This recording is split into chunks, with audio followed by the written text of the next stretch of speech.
Nyt kun lattiat ja huonekalut on suojattu, päästään maalaamaan. Ja maalaaminenhan kannattaa aina aloittaa katosta.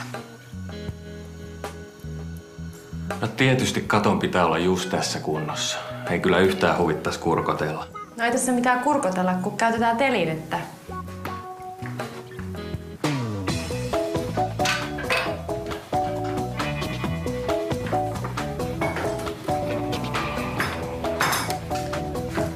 Terve. No mistäs Kim nyt aloitettais? Aloita kaapimalla toi irtonainen maali pois.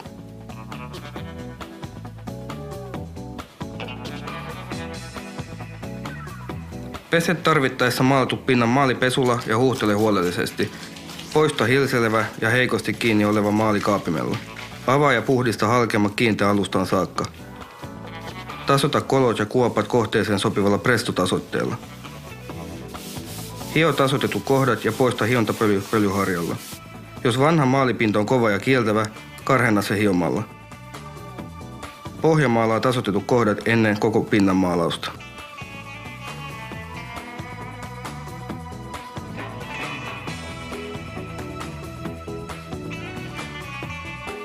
Kim, käykö vesiohenteinen maali kaikille pinnoille? Kyllä, yleensä kaikissa 50-luvun jälkeen rakennetussa talossa. Mutta jos olet epävarma, voit tehdä testi. Jos pinta sulaa veteen tai on muuten jauhemainen, niin syytä pohjamaalata alkyydipohjamaalilla ennen varsinaista maalausta. Eli varsinainen maalaus suoritetaan aina vesiohenteisellä maalilla? Kyllä, kannattaa valita lähes hajuttomia ja turvallisia vesiohenteisiä maaleja. No, minkälaisia suosittelet? No esimerkiksi täyshimmeä, Harmony tai Siro Himme on oikein hyviä maaleja kattoa. Okei, sitten vaan töihin.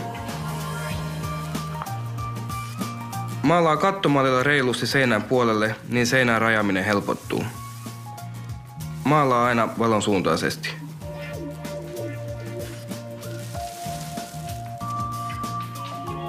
Pitipä huhkia. Tuntuu, että maali kuivui tosi nopeasti. Joo, kuiva sisäilma nopeuttaa maalin kuivumista. Kannattaakin säätää lämpötila vähän alas maalauksen aikana. No, nyt kannattaa varmaan avata ikkuna.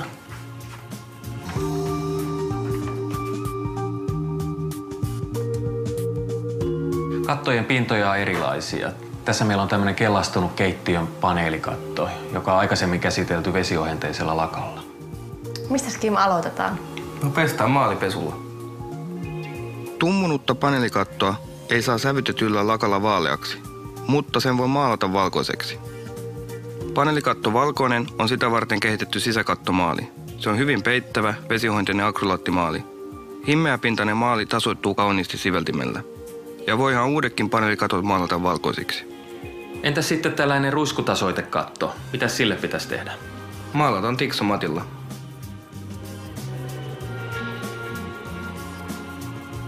Kiitos neuvoista, Kim.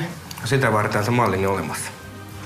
Urakkamme tarkan selostuksen työohjeina ja tiedot käytetyistä tuotteista löydät Tikkurilan netistä.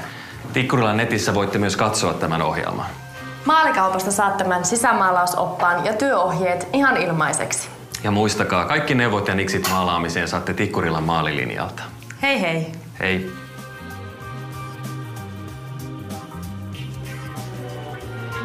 Maalaa maailmasi.